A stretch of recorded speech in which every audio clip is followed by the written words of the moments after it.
Donc bonjour à tous et bienvenue dans cette vidéo où je vais vous montrer comment est-ce qu'on fait pour coter automatiquement un dessin dans l'outil de drafting. Euh, donc on n'a pas besoin de mettre de vue. Euh, on va utiliser le wizard pour faire nos trois vues comme ceci. Ensuite, il faudra bien faire attention à afficher tous les sketches pour que le logiciel puisse les prendre en compte, puisqu'en fait, s'ils sont cachés, si vos esquisses sont cachées, le processus ne marchera pas. Ensuite, il faut taper dans la barre de recherche juste là, c'est Features Parameters.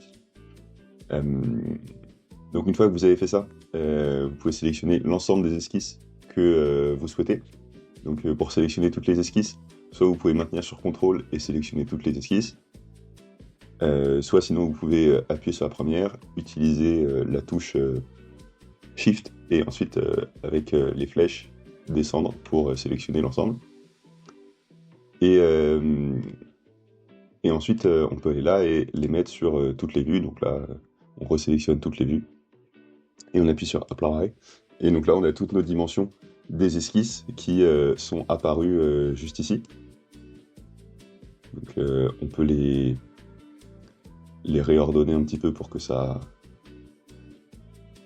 colle un peu mieux.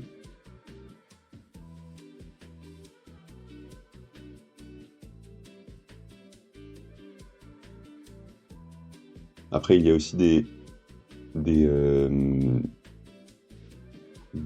valeurs qui sont en pointillés comme ceci. C'est-à-dire qu'en fait, le logiciel n'a pas su trouver l'élément qui correspondait dans le dessin, ce vers quoi la cotation visait. Donc typiquement ici, on peut voir que le milieu c'est 1.712, mais sauf qu'il n'a pas trouvé d'élément qui correspondait sur le dessin, l'élément qui correspondait à cette cotation sur le dessin. Donc il a mis la cotation en pointillé pour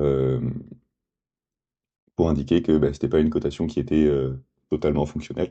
Mais après, une fois que vous avez fait cette cotation automatique, vous pouvez toujours utiliser le dessin comme si c'était un dessin normal, donc en pouvant créer de nouvelles cotations ou en rajoutant des cotations fonctionnelles.